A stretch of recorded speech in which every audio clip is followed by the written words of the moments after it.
Olá, olá a todos que entraram. Eu sou a Flávia, eu sou servidora no SEAC e essa é a assistência espiritual de terça-feira. Na assistência de hoje, nós vamos conversar sobre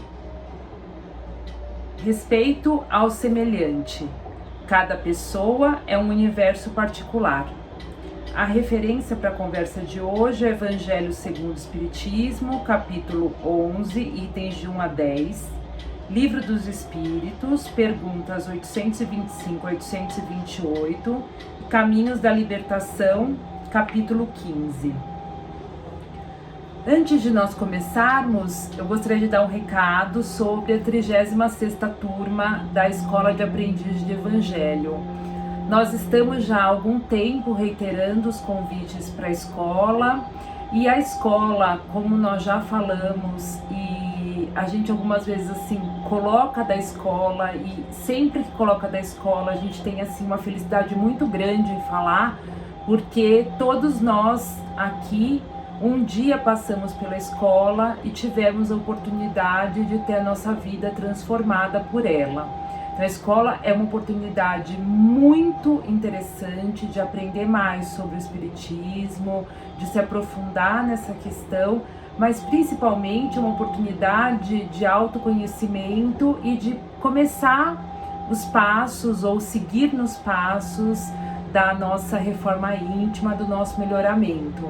Então, a escola está começando agora, é às quartas-feiras, ela está sendo feita pelas plataformas, né, de comunicação, então é pelo Google Meet, e quem tiver interesse tem os dados na página do Facebook, na página do SEAC no Instagram, e você pode consultar e buscar saber mais sobre como se inscrever.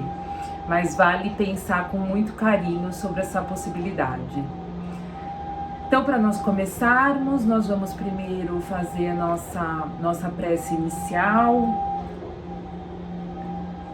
Nós vamos agradecer a oportunidade de estarmos aqui, agradecer a oportunidade de participarmos nessa assistência espiritual. Vamos agradecer ao nosso anjo da guarda, que nos acompanha desde que nascemos, que está conosco sempre que precisamos, sempre que pedimos a sua presença. Vamos agradecer o nosso anjo e nos sentir abraçados por ele, protegidos. E com o nosso anjo da guarda, nós vamos até Maria.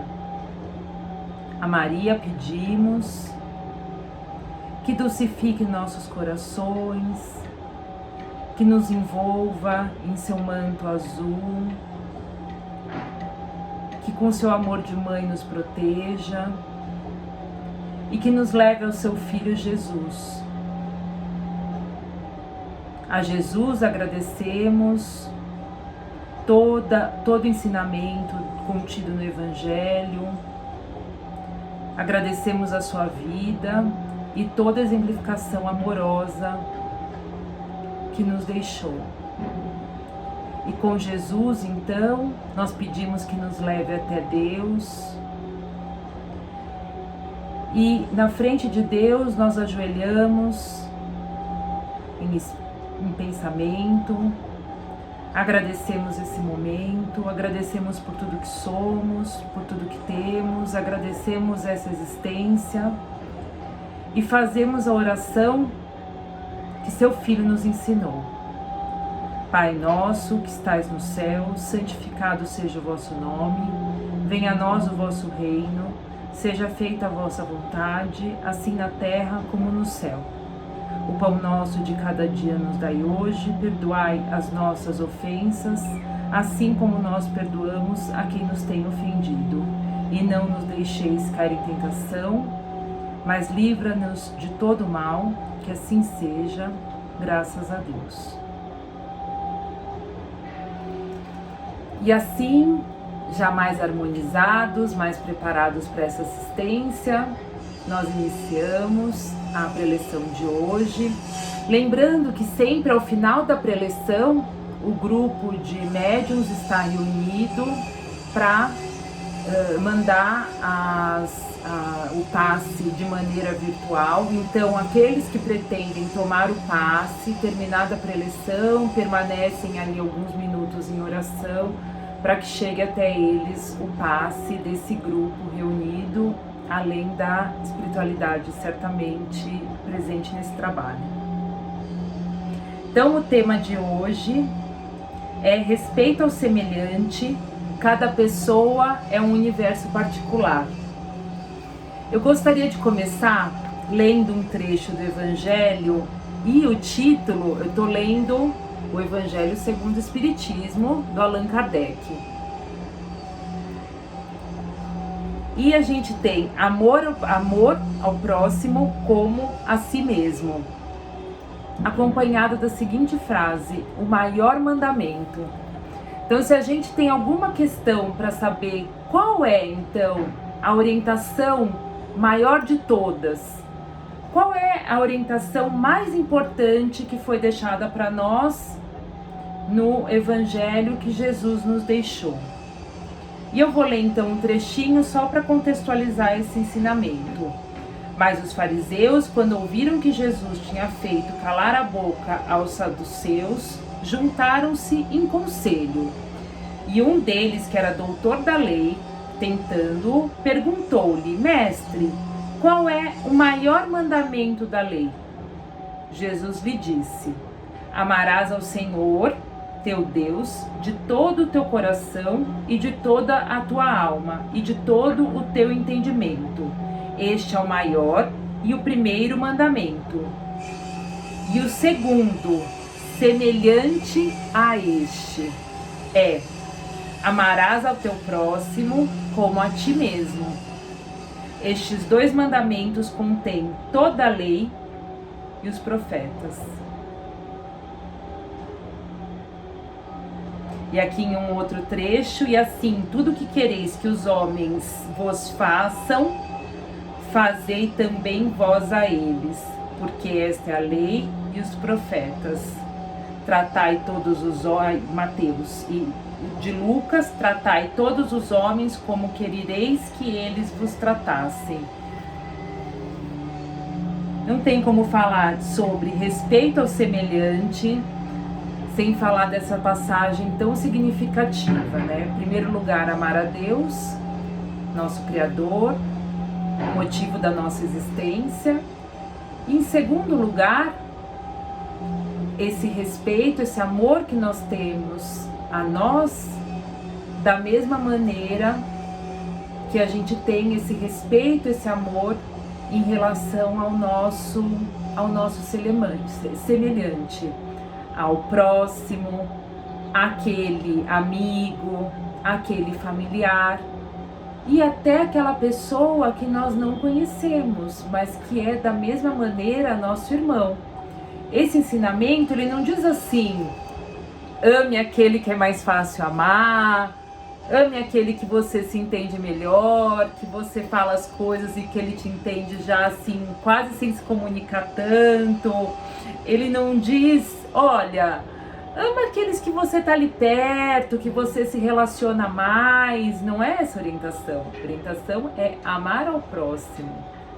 E esse próximo são todas as pessoas que são os nossos irmãos.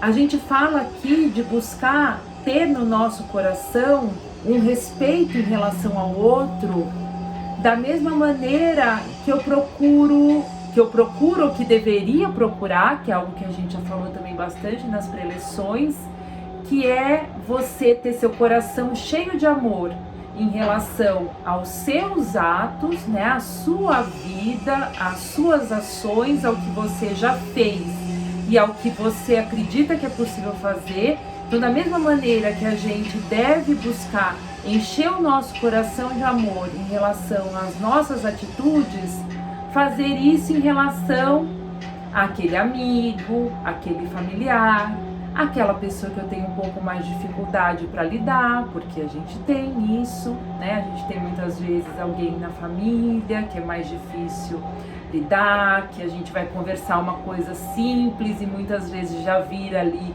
uma discussão, ou mesmo no trabalho, na rua, no trânsito, né? A gente tem essa questão hoje do trânsito tão quente, né? É a gente buscar olhar para o outro.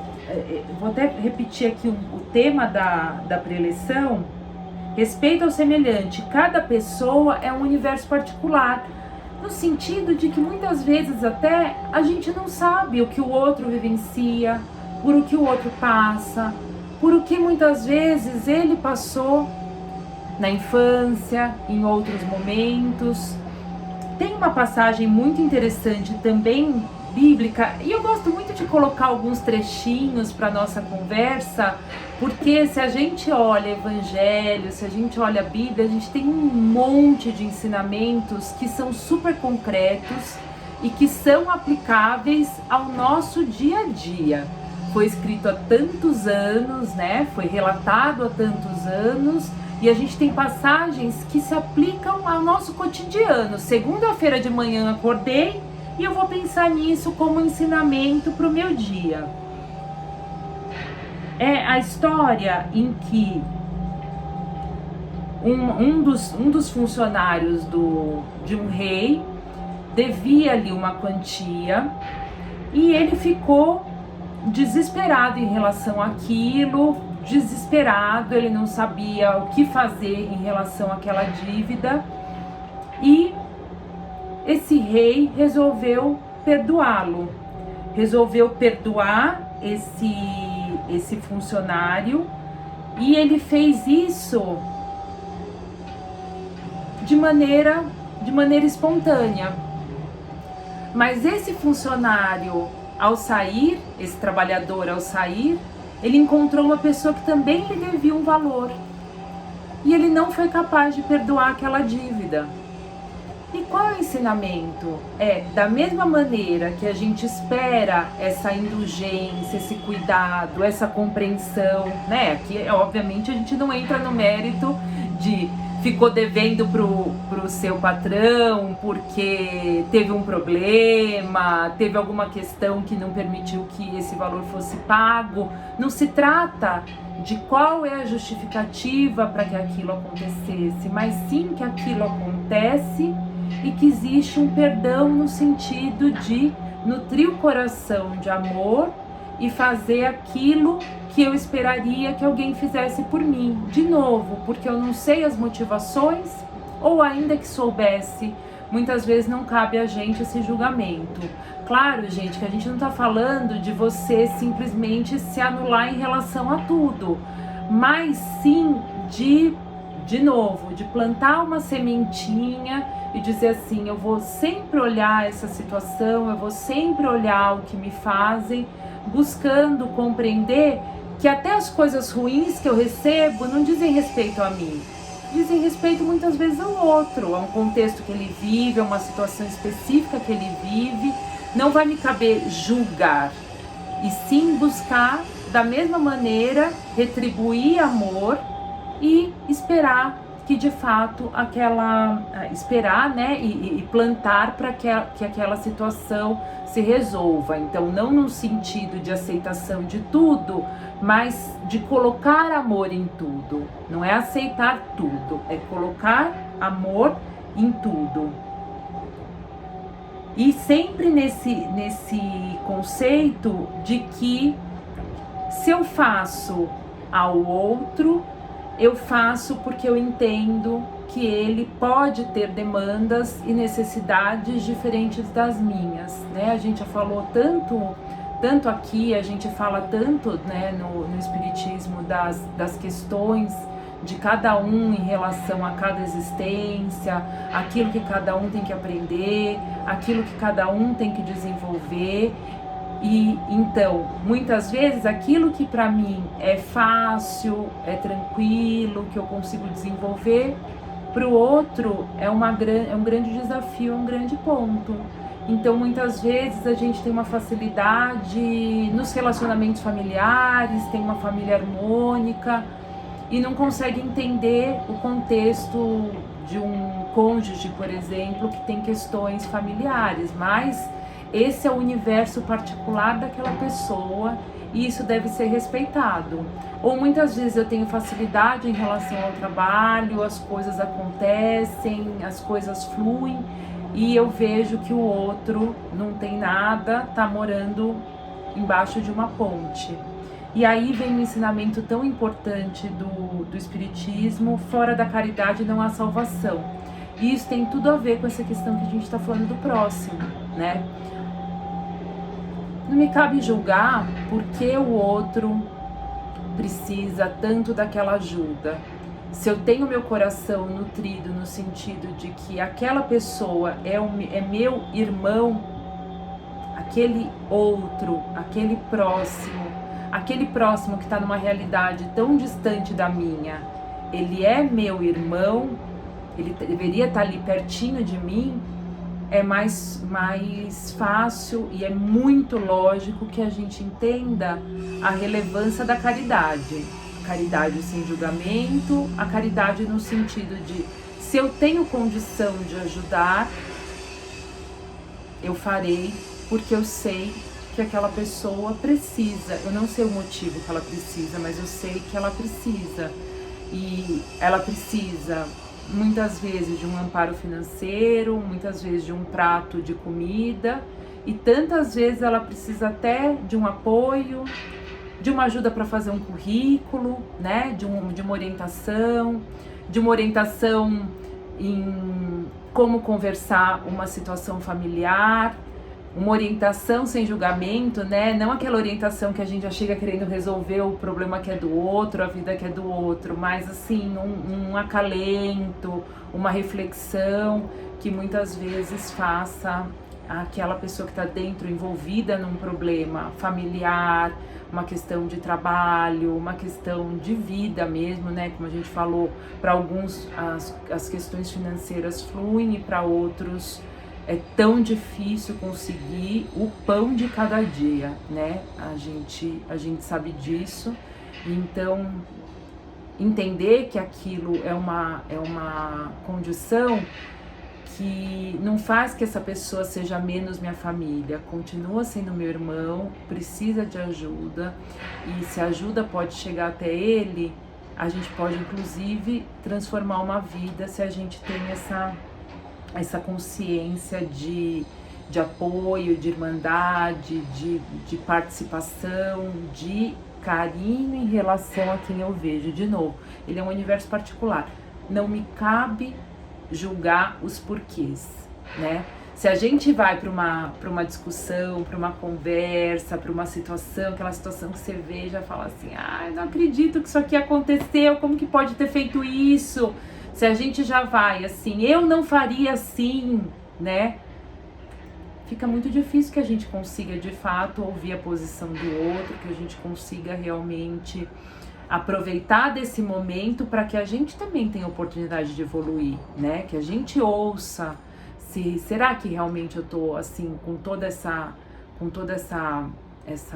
ponto de razão, né? A quem cabe dizer quem tem ou não razão, né? Então, olhar para a situação dessa maneira amorosa, em primeiro lugar, a Deus e o próximo como a nós mesmos. Então, esse auto-amor e esse amor que eu entrego também para o outro.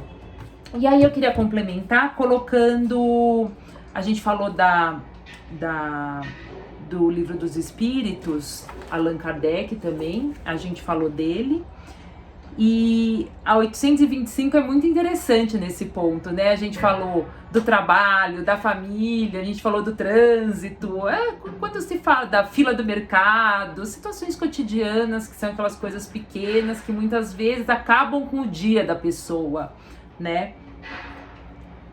E aí, na lei de liberdade, tá hoje aqui no material para reflexão, há posições no mundo em que o homem possa gabar-se de gozar uma liberdade absoluta? E a resposta é Não. Porque vós todos necessitais um dos outros, os pequenos como os grandes. E olha, em uma frase, daria pra gente ficar aqui, né, pensando como aplicar isso aqui, pensando em situações que a gente viveu, que a gente não pensou bem desse jeito e como a gente pode fazer diferente a partir do minuto que a gente desligar essa assistência espiritual e for, né, efetivamente viver a nossa vida. Olha só, quem tem liberdade absoluta? Vós todos necessitais um dos outros. Se na natureza a gente tira um animal e esse animal desequilibra todo o contexto ecológico, imagine então como é para nós sem esse irmão que nos completa, que nos faz inclusive evoluir em relação às questões todas que a gente vive juntos aqui, partilhando no nosso espaço terra, né? Então, vós todos necessitais um dos outros, os pequenos como os grandes. E aí é interessante, qual seria a condição em que o homem pudesse gozar de liberdade absoluta? Então, a gente tem liberdade absoluta, então em qual condição eu posso ter liberdade absoluta? O eremita no deserto, desde que haja dois homens juntos, há direitos a respeitar, e não terão eles, portanto, liberdade absoluta, aquela coisa, né? O meu direito acaba quando começa o do outro. Respeito. Respeito em relação ao nosso semelhante, a quem nós partilhamos essa existência. E por último, também deixando como reflexão, como a gente sempre fala no Evangelho no Lar, uma reflexão muito interessante que é, ao fazer Evangelho no Lar, aproveitar esse momento tão importante para ouvir aquela pessoa da minha família que muitas vezes eu já acho que eu já sei o que ela pensa, eu já acho que eu sei o que ela vai dizer, ou eu acho que entendi aquela passagem melhor do que ela. O Evangelho no Lar convida a gente a ouvir o outro e não discutir o que o outro fala, né? A gente aprende muito a ouvir já pensando em como rebater.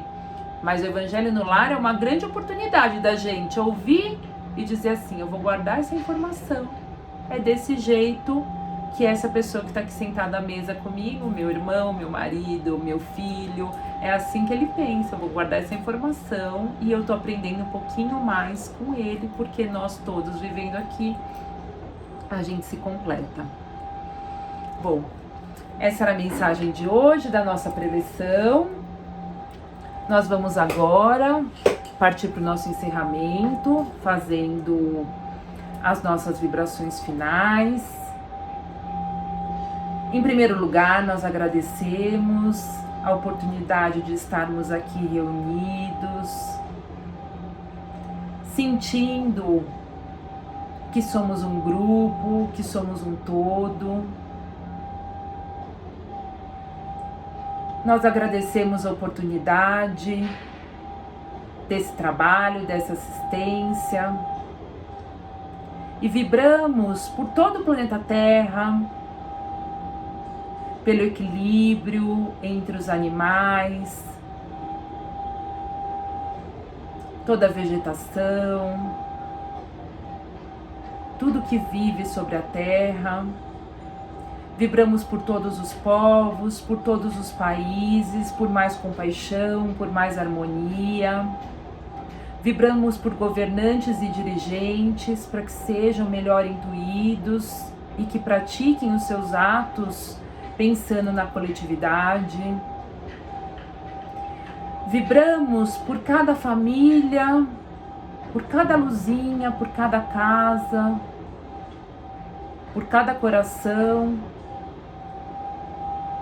por cada pessoa, aqueles em situação de rua. Vibramos por cada um e mandamos muito amor a todos aqueles que estão em nossos corações, que precisam dessas vibrações, e aqueles que nós não sabemos, não conhecemos, mas que chegue neles essas vibrações em forma de muito amor, proteção e ajuda. E assim nós encerramos o trabalho de hoje. Aqueles que pretendem então tomar o passe permanecem em silêncio por alguns minutos e o passe vai chegar até cada um em suas casas. Até a próxima semana.